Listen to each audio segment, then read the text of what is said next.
Oi, pessoal! Na aula de hoje, nós iremos ver a segunda parte das organelas citoplasmáticas.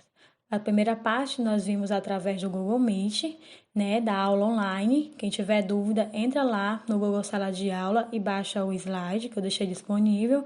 E se tiver alguma dúvida nas organelas que eu explicar hoje, anotem lá também as dúvidas que vocês têm, que na próxima aula eu irei tirar. A primeira organela que nós vamos ver na nossa aula de hoje é a mitocôndria. A mitocôndria, pessoal, ela tem importante função para a célula. Por quê? Porque é nela que ocorre o que nós chamamos de respiração celular.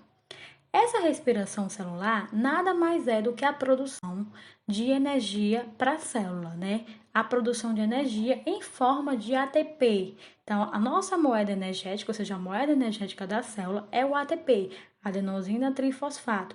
E é na mitocôndria, pessoal, que diversas enzimas vão produzir esse ATP. Esse slide, ele mostra dois processos que são bastante importantes para a produção de energia e que envolve duas organelas citoplasmáticas. O cloroplasto, que vocês estão vendo mais acima, e a mitocôndria, que nós estamos estudando agora. Então, nesse processo eu tenho o quê? A fotossíntese, que envolve o cloroplasto, e a respiração celular, ou seja, a produção de energia pela mitocôndria. Então, o que acontece aqui? Vamos começar lá pela energia do Sol. Então, a energia do Sol, pessoal, é captada, através desses cloroplastos e através de um processo chamado fotossíntese, que eu não vou adentrar esse processo, nós vamos ver ele detalhadamente mais à frente. Então, quando ela é captada através desse cloroplasto, o que acontece? A produção do que nós chamamos de glicose, Que é o açúcar. Vocês podem ver aí a fórmulazinha da glicose, C6H12O6. Essa glicose, pessoal, ela vai ser degradada, ou seja, ela vai ser quebrada. E onde acontece essa degradação dessa glicose? Nas mitocôndrias. Então, é na mitocôndria que essa glicose ela vai ser degradada, ou seja, ela vai ser quebrada e vai produzir a nossa energia, que nós chamamos de ATP. Esse processo de produção da glicose nós chamamos de fotossíntese. E já o processo onde eu tenho a degradação, ou seja, a quebra dessa glicose, eu chamo de respiração celular, ou seja, produção de energia pela. Nós já vimos que a mitocôndria é responsável pela respiração celular, ou seja, nela ocorre a produção de ATP, de energia pela célula. Como é que é essa estrutura dessa mitocôndria? Então, pessoal, a mitocôndria ela é formada por um conjunto de membranas. Nós temos a membrana externa, que vocês podem observar na imagem. Nós temos uma membrana interna, e essa membrana interna, vocês ao analisar a imagem, fica claramente isso. Essa membrana interna ela vai se envolvendo e formando o que nós chamamos de cristas mitocondriais. Essas cristas mitocondriais, elas têm um importante papel, porque é nelas, pessoal, que vai conter as enzimas que serão responsáveis pela respiração celular. Além disso, dentro dessas cristas mitocondriais, lá no meio dessa mitocôndria, eu tenho um líquido gelatinoso que eu chamo de matriz mitocondrial. Esse líquido gelatinoso, ele vai conter DNA, ele vai conter RNA, ele vai conter ribossomos. Olha só, nas mitocôndrias eu tenho um maquinário para fazer proteínas. Que maquinário é esse? DNA, RNA e ribossomos. Além disso, pessoal, por ter DNA, essa mitocôndria ela é capaz de se autoduplicar. Então, aqui é um resumo da estrutura da mitocôndria. A segunda organela que nós vamos estudar na aula de hoje são os cloroplastos. Os cloroplastos é uma organela que ela apresenta um pigmento. Esse pigmento é chamado de clorofila. Esse pigmento, ele é capaz, pessoal, de absorver os raios luminosos, né? De absorver a luz. Esse processo, né, que é dado através da fotossíntese, nós vamos estudar bem mais à frente. Agora, o que é que eu quero que vocês entendam? Que essa organela, cloroplasto, ela faz parte de um grupo bem maior, que é chamado de plastos.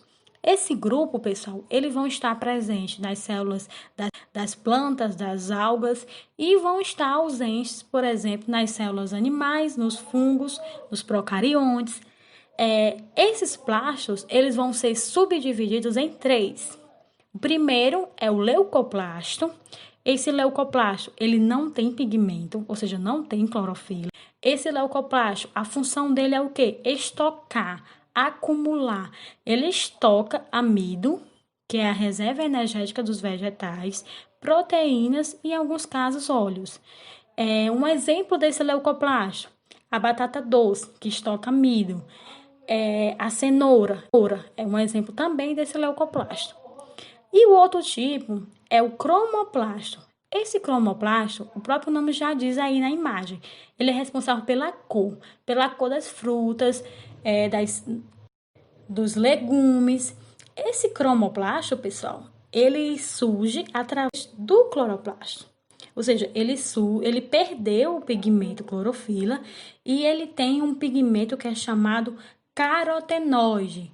Esse pigmento carotenoide que é responsável pela coloração amarela, vermelha e alaranjada que eu tenho nas frutas, nos legumes. No slide anterior, nós vimos, pessoal, que os plastos eles vão ser subdivididos em três grupos principais. Os leucoplastos, que ele é capaz de estocar principalmente o amido. Nós temos os cromoplastos, que é responsável por produzir, ou seja, por estocar um pigmento chamado carotenoide, que dá a cor laranja, a cor vermelha nas frutas. E, por último, os cloroplastos.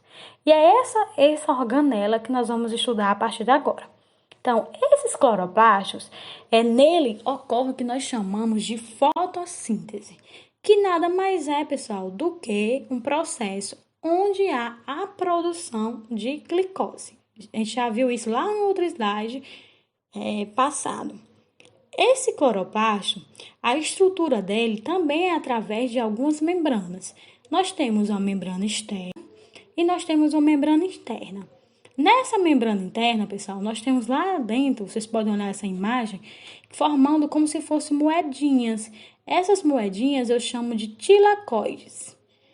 O conjunto dessas tilacoides, de uma pilhazinha desses tilacoides, é chamado, pessoal, de grano.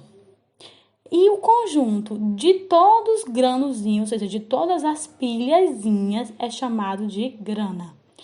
Para que serve esse nome? Só não sei, pessoal. Os biólogos que inventaram esse nome, porque biólogo tem que inventar um nome difícil. Então, inventa aí só para a gente se perder. Mas o que é que eu quero que vocês entendam desse cloroplasto? É nesse tilacoide, pessoal, nessas moedinhas, que eu tenho um pigmento bastante importante, pigmento chamado clorofila, que é capaz de absorver a radiação luminosa, ou seja, a energia luminosa que vem do Sol. Então, é nesse tilacoide que acontece, por exemplo, o que nós chamamos de fase clara do processo de fotossíntese. Já nesse um espaçozinho entre cada pilhazinha dessa tem um espaçozinho, como se fosse um citoplasma, um líquidozinho. Esse espaçozinho é chamado de estroma. E nesse estroma ocorre outra fase importante do processo de fotossíntese, que é chamado de fase escura. Professora, a gente vai ter que aprender essas duas fases agora? Não. Estou só explicando para vocês a título de informação. O que eu quero que vocês aprendam do cloroplasto aqui? Que ele vai ser dividido em duas membranas. Eu tenho o tilacoide, o conjunto dele, grano. O conjunto de todos os granos, eu tenho a grana. Eu tenho o estroma, que é o espaçozinho entre eles.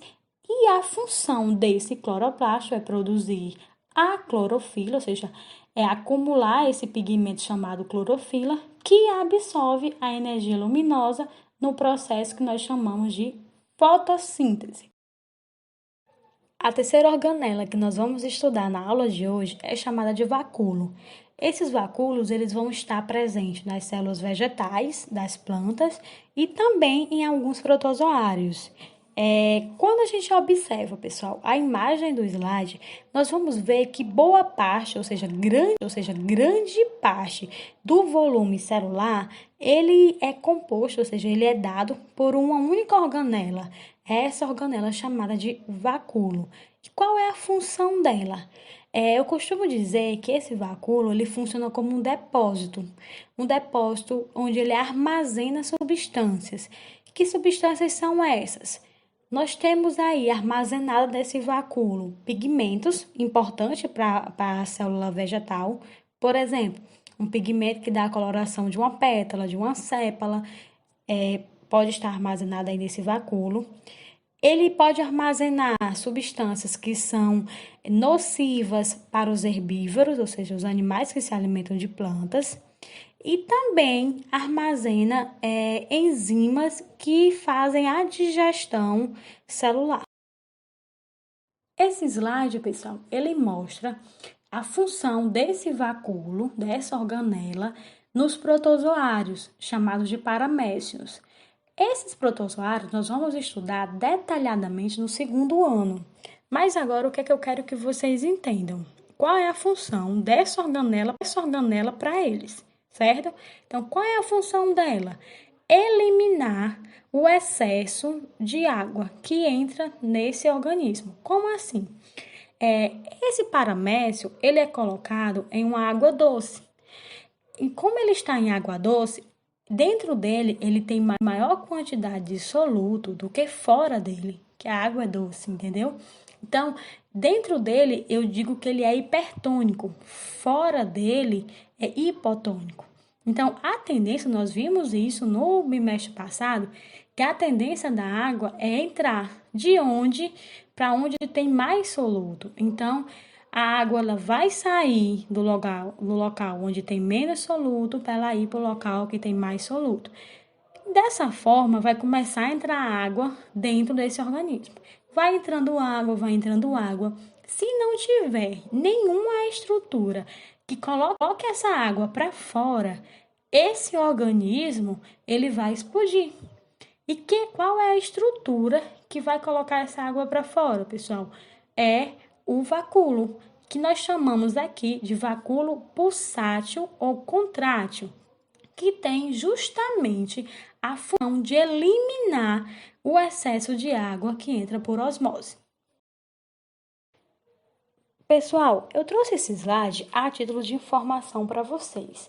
Nós já estudamos todas as organelas citoplasmáticas, mas a gente ainda não estudou o citoplasma. Eu tinha pensado em colocar esse assunto nesta aula de hoje, nessa videoaula, mas eu tô achando que a videoaula já está muito extensa.